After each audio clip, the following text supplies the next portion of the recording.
안녕하세요, 채미입니다. 저는 24살에 재테크 경제 공부를 시작하고 나서 20대 중반에 순자산 1억을 달성을 했고, 그 다음에 청약으로 경기도 신축 아파트 당첨이 돼서 내 집 마련을 한 상태고, 지금은 자산 상위 8%까지 달성했는데요. 최근에 확인해보니까 6%까지 올라갔더라고요. 최근에 주식이 좀 올라가지고. 근데 저라고 처음부터 모든 재테크를 잘했던 건 아니에요. 재테크를 시작하면서 되게 우여곡절이 많았습니다. 그래서 이번에 영상을 찍으면서 제 재테크 풀스토리를 한번 정리를 해보려고 해요.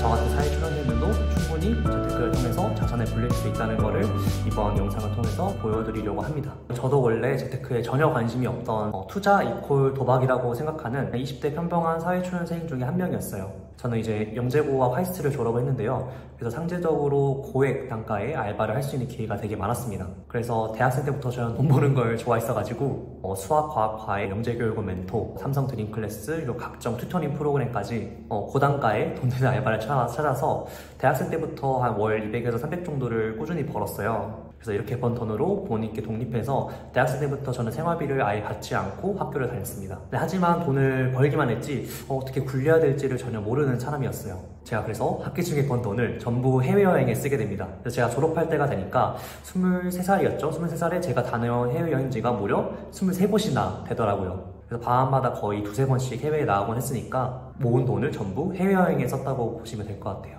그래서 그 결과 회사에 취업했을 때 제 통장에 남아있는 돈이 딱 100만 원이었습니다. 진짜예요. 신입사원 때 우연히 시작한 주식으로 인해서 재테크를 시작을 하게 됐어요. 그때가 항상 코로나 상승장이어가지고 뭘 사기만 하면 오르던 시절이었어요. 그래서 진짜로 자고 일어나면 월급만큼 수입이 나던 시절이었습니다. 근데 나스닥 별명이 돈 복사기였어요. 그때 제가 느낀 거는 노동 수입이 전부가 아니구나, 자본 수입이라는 방법도 있구나 라는 걸 알게 됩니다. 그래서 그때부터 경제 재테크 공부를 시작했는데 이게 사실 너무 재밌는 거예요. 저는 경제하고 과학이 되게 비슷하다고 생각을 하는데요. 과학 같은 경우에는 세상의 원리를 설명하는 학문이죠. 그래서 제가 과학을 좋아했던 건데 경제도 공부해보니까 세상의 흐름을 설명하는 학문이더라고요. 공부하면 공부할수록 둘이 비슷해. 근데 경제 공부는 하면 할수록 돈까지 벌어. 이게 너무 재밌는 거예요. 지금은 과감하게 퇴사를 결정하고, 물론 퇴사 전까지 우여곡절과 스토리가 좀 있습니다. 아무 준비 없이 퇴사한 건 아니고요. 퇴사를 하고 지금은 경제 SNS와 제가 경제 스터디도 운영을 하고 있고, 그리고 사회초년생 자회발 커뮤니티를 운영을 하고 있습니다. 저는 경제 재테크 자체를 공부하는 걸 너무 좋아해서요. 정말 다양하게 투자하고 있습니다. 그래서 여러분에게 나눠드릴 이야기도 정말 많고요. 주식, 부동산, 그리고 암호화폐까지 좀 넓게 투자를 하고 있어요. 부동산 같은 경우에는 분양권 1개를 가지고 있어요. 정확한 단지명은 말하기 어렵지만 3000세대 대단지에 당연히 청약이니까 신축이고, 그리고 초등학교가 단지 바로 옆에 있어서 연결 통로가 있습니다. 그리고 가장 가까운 동이 지하철역 6분 거리, 바로 두 정거장 옆에 엄청 큰 일자리가 있어요.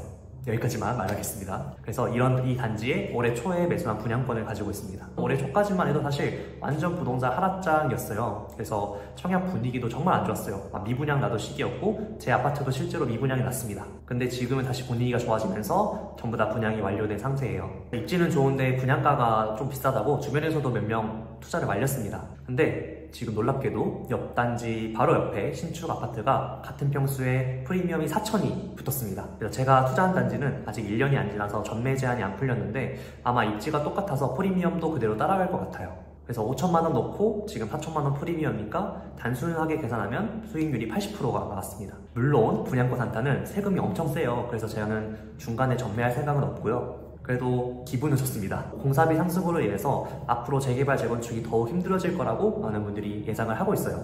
그래서 저는 앞으로 대단지 그리고 신축의 값어치는 더욱 올라갈 거라고 생각하고 과감하게 베팅을 했습니다. 그래서 개인적으로 저는 남들이 다 팔고 도망갈 때 어떤 자산을 매입하면 절대 실패하지 않는다고 생각을 하고 있어요. 그 다음은 주식입니다. 저는 거의 대부분의 제 자산을 주식을 통해서 불렸어요. 주식은 주로 미국하고 인도 ETF, 지수 ETF하고 테마 ETF에 투자하고 있습니다. 저는 계좌를 2개를 운영을 하는데 하나는 ISA 계좌고 하나는 일반 증권 계좌입니다. ISA 계좌에서는 장기 투자할 종목들을 모으고 있고 일반 증권 계좌에서는 레버리지 스윙 투자를 주로 하고 있어요. 이게 제 일반 증권 계좌 수익률인데 운 좋게도 23년에 정말 운이 좋게도 수익률이 좀 좋았어요. 그래서 지금 목표로 하는 거는 이때처럼은 계속 못 가고 연 30% 정도의 수익률을 목표로 계속 공부를 하고 있습니다. 저는 대부분 ETF를 통해서 투자를 하고 있는데요. 초보자라면 ETF가 주는 장점이 너무나 많아요. 저는 ETF 투자 완전 추천드립니다. ETF 투자는 다음 영상에서 또 다뤄보도록 하겠습니다. 세 번째로 저는 채권에도 투자를 하고 있는데요. 단기, 장기 채권, ETF에 모두 투자를 하고 있습니다. 채권 투자는 올해 처음 시작했는데요. 경제 공부를 해보니까 올해 미국 금리 인하를 시작할 것 같더라고요. 그래서 금리가 알려되면 채권 가격이 오르는 특징이 있기 때문에 금리 인하 이야기가 나오기 전부터 채권에 일정 부분 자산을 투자해 놓은 상태입니다. 지금도 꽤 많이 올랐고요. 하락장에서는 채권이 또 주식의 해칭이 되기 때문에 계속 보유를 해나갈 생각입니다. 그 다음에 네 번째로 암호화폐에도 투자를 하고 있어요. 암호화폐는 딱 두 개만 투자하고 있습니다.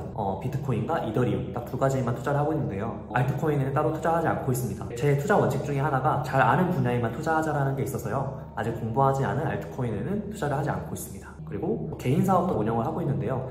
개인 사업은 제가 나중에 정리해서 또 이야기해드리도록 하겠습니다. 제가 받은 첫 월급이 185만 원이었어요.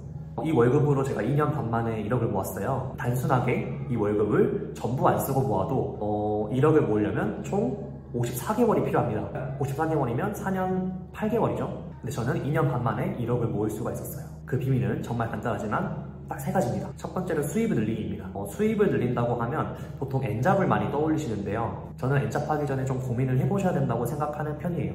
내가 다니는 직장이 내가 노력하는 대로 바로바로 내 몸값을 올릴 수 있는 곳이다. 그리고 그만큼 월급이 늘어난다 라고 하면 N잡보다 본인의 몸값을 올리는 데 집중을 하셔야 됩니다. 근데 만약에 내가 하고 있는 일이 그저 연차에 따라서만 월급이 올라가는 경우에는 N잡을 고려를 해보셔야 돼요. 제가 이전에 다니던 회사는 N잡이 금지되어 있었습니다. 그래서 저는 회사 내에서 소득을 높이려고 많이 노력을 했어요. 대표적으로 제가 이전 직장은 연구소인데 연구소에서 출장을 가면 출장비를 줘요. 자주 가는 출장비가 뭐 2시간 정도 되는 거리였어요. 그래서 박사님들 가기 싫어했습니다. 저는 그 출장을 최대한 자주 가가지고 일을 맡아서 했죠. 일을 맡아서 해서 그 출장비로 생활비를 충당을 했어요.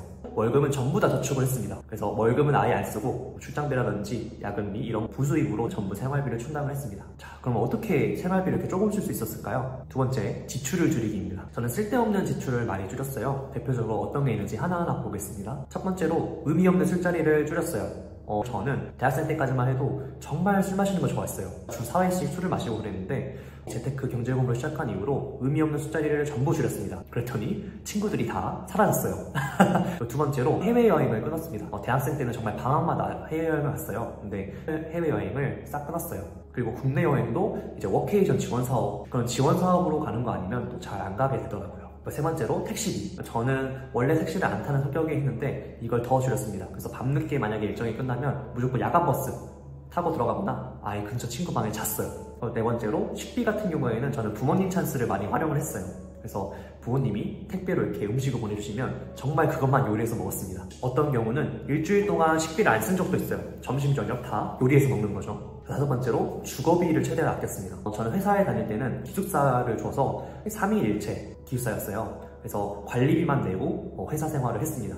고정비를 최대한 아낀 거죠. 근데 이제 모르는 사람들과 쓰다 보니까 제 동기들의 대부분은 밖에 나가서 살았어요. 동기들은 월 50만 원 내고 자취를 할 때 저는 관리비 단돈 2만 원만 내고 돈을 모았습니다. 이게 말만 들으면 당연히 2만 원 내야지 하는데 모르는 사람 3명이서 함께 살기가 정말 쉽지 않아요. 그리고 지금은 퇴사를 했기 때문에 전셋집으로 옮겼습니다. 버팀목 전세자금 대출을 받아서 살고 있어요. 이자를 최대한 낮게 받았기 때문에 월 10만 원대로 거주를 하고 있고 80% 대출을 받았습니다. 그래서 제 돈은 20%밖에 안 묶여 있는 상태예요. 그래서 주거에 최대한 제가 깔고 있는 돈을 낮추고 이자도 조금 내면서 잘 살고 있습니다. 수입을 늘리고 지출을 줄였다면 월 저축 금액을 높일 수 있을 거예요. 근데 거기서 멈추면 안 됩니다. 재테크 공부를 통해서 저축 금액을 굴릴 줄 아셔야 돼요. 재테크를 해야 되는 이유를 딱 설명을 해드릴게요. 만약에 월급만 모아서 2년 동안 1억을 모았으면 단순 계산해서 2억을 모으는 데는 총 4년이 걸리게 됩니다. 근데 1000만 원에서 1억까지 재테크를 통해서 모았다면 다음 2년은 2억이 되는 게 아니라 5억, 10억까지 만들 수 있는 능력을 키우신 거예요. 왜냐하면 월급은 단순하게 하변산으로 2억 플러스 2억 이렇게 더해지지만 재테크의 경우 고변산으로 여러분의 자산을 늘려줍니다. 월급만 모아서는 이렇게 올라간다고 하면 재테크를 통해선 이렇게 여러분의 자산을 올릴 수가 있습니다. 그래서 단순하게 월급을 늘리고 저축만을 통해서 자산을 늘리기에는 정말 한계가 있어요. 그래서 저는 사회초년생일수록 재테크 공부를 꼭 하라고 말씀을 드리는데요. 제가 나름 학벌이 좋다 보니까 주변에 의대생, 약대생, 그리고 대기업 다니는 친구들이 정말 많아요. 그런데 그런 친구들한테 아무리 재테크 해라, 공부해라고 해도 말을 안 듣더라고요. 아마 그런 생각인 것 같아요. 나 지금 돈 많이 버니까, 나중에 많이 벌 거니까 그때 가서 공부해도 되겠지 생각하는 분들에게 제가 따끔하게 해드리고 싶은 말이 있어요. 사업도 영원하지 않고, 식당도 영원하지 않고, 매출도 영원하지 않습니다. 지금 돈 많이 번다고 해서 이 돈을 영원히 벌 수 있는 건 아니에요. 당장 돈이 많다고 해서 생각 없이 쓰는 분이 있다면 이번 영상을 통해 정신을 차리셨으면 좋겠습니다. 근로, 사업소득이 있으면 이거를 자산소득으로 바꿔야지만 정말 내 돈이 되는 거예요. 그리고 공부해보면 알겠지만 시간이 정말 중요한 자산이니까 꼭 재테크 공부는 일찍 하셨으면 좋겠어요. 네, 지금까지 제 재테크 스토리를 한번 정리를 해봤고요. 앞으로의 경제 가이더 채널에서 사회초년생을 위한 경제 재테크 정보를 계속해서 알려드릴 예정입니다.